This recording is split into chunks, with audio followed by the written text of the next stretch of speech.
La vie d'un enfant est la chose la plus importante pour un parent, et il serait capable de tout faire pour la protéger.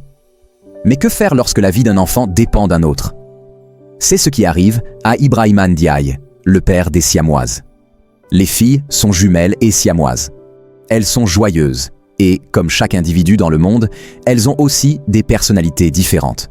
Ibrahima Ndiaye n'était pas un homme célèbre, ni un homme politique, ni une star. Il était un simple fonctionnaire sénégalais, discret, modeste, un père de famille ordinaire, avec des rêves simples pour ses enfants. La santé, l'éducation, le bonheur. Mais le destin allait le placer face à un choix si cruel, si douloureux, qu'aucun être humain ne devrait jamais avoir à le faire. Tout a commencé à Dakar, capitale du Sénégal. Le jour où ses filles Mariem et Ndeye sont nées, Ibrahima s'en souvient comme si c'était hier. Il attendait dans le couloir de la maternité, nerveux mais heureux, prêt à accueillir 2 enfants dans sa vie. Ce qu'il ne savait pas encore, c'est que ces jumelles étaient spéciales. Elles étaient siamoises, reliées par l'abdomen, partageant une partie de leur système digestif et un foie. Mais plus compliqué encore, Mariem, la plus fragile des 2, avait un cœur faible et des poumons qui ne se développèrent pas bien. Ndeye, elle, était plus forte, mais leur sort était indissociablement lié. La nouvelle fut un choc. Les médecins sénégalais étaient honnêtes. Ils n'avaient ni les moyens, ni les compétences techniques pour offrir aux filles les soins dont elles avaient besoin. Les chances de survie étaient minces. Et pourtant, dans les bras de son père, Mariem a ouvert les yeux et Ndeye a serré son petit doigt. À cet instant précis, Ibrahima a su. Il ne les abandonnerait jamais. Ce fut le début d'un long périple. Ibrahima a tout quitté. Il a mis de côté sa carrière, ses repères, sa famille. Il a frappé à toutes les portes. Il a consulté les meilleurs médecins du pays, puis s'est tourné vers l'étranger. Grâce à des contacts et à l'aide d'organisations humanitaires, Ibrahima parvient à trouver un hôpital capable de prendre en charge ses filles. Le célèbre Great Ormond Street Hospital, à Londres, au Royaume-Uni. Il obtient un visa humanitaire et part seul avec Mariem et Ndeye, laissant tout derrière lui. Sa famille, son emploi, sa maison. Il n'a aucune garantie, aucun revenu, mais il a la foi et l'amour de ses enfants. Ibrahima parlait à peine anglais. Il n'avait ni statut, ni ressources, ni toit. Mais il avait la volonté. Et surtout, il avait 2 fillettes à protéger. Il dormait parfois sur des bancs d'hôpital, mangeait peu, mais il ne se plaignait pas. Chaque jour, il se réveillait avec un seul but: faire tout ce qui est humainement possible pour donner une chance à ses filles. Pendant 3 longues années, Ibrahima a vécu dans les couloirs de l'hôpital de Great Ormond Street, au cœur de Londres.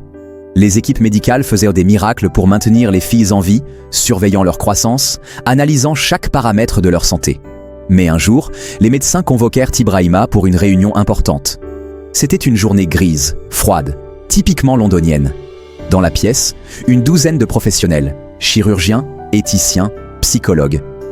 Ils avaient étudié en profondeur la possibilité de séparer les jumelles. Le verdict était cruel.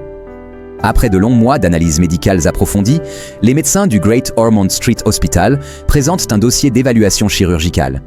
Ils expliquent à Ibrahima que une opération de séparation serait techniquement envisageable. Mais cette opération, très risquée, entraînerait la mort quasi certaine de Mariem, qui ne pourrait pas survivre sans le soutien physiologique de sa sœur. Ndeye, elle, aurait une chance de survie si elle était séparée à temps. Le choix était sur la table. Ibrahima est resté silencieux. Il a regardé les visages des médecins, puis baissé les yeux vers les photos de ses filles sur son téléphone. Il n'a pas pleuré. Il a simplement dit: « Comment peut-on me demander de choisir laquelle de mes filles doit vivre et laquelle doit mourir ?» Les jours qui suivirent furent un cauchemar. Il ne dormait plus. Il fixait le plafond pendant des heures, perdu dans un tourbillon de douleur et d'incertitude. Comment choisir entre 2 battements de son cœur? Comment expliquer à l'une que pour qu'elle vive, sa sœur devait partir? Il se souvenait de ces nuits à l'hôpital où il chantait des berceuses sénégalaises à ses filles pour qu'elles s'endorment. Il se souvenait de leurs sourires, de leurs mains entrelacées, de leurs éclats de rire. Elles étaient 2, mais formaient une seule entité. Séparer leur corps, c'était aussi briser ce lien invisible et sacré qui les unissait.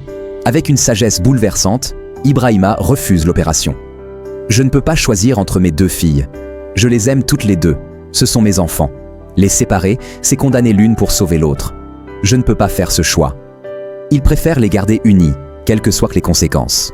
Cette décision suscite respect, admiration et émotion dans tout le corps médical.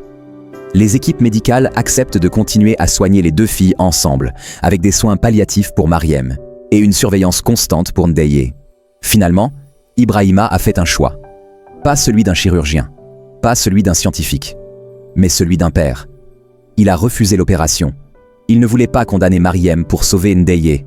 Il ne voulait pas être celui qui prendrait cette décision irréversible. Je préfère que mes deux filles vivent ensemble, même pour peu de temps, que de sacrifier l'une pour que l'autre survive. Depuis leur arrivée au Royaume-Uni, Mariem et Ndeye ont bénéficié de soins de grande qualité. Malgré les complications médicales, elles continuent de vivre, rire, jouer, entourées de l'amour de leur père et des soignants. Ibrahima vit dans un logement social près de l'hôpital. Il consacre tout son temps à ses filles. Il leur lit des histoires, leur chante des chansons en wolof, joue avec elles et suit chaque rendez-vous médical.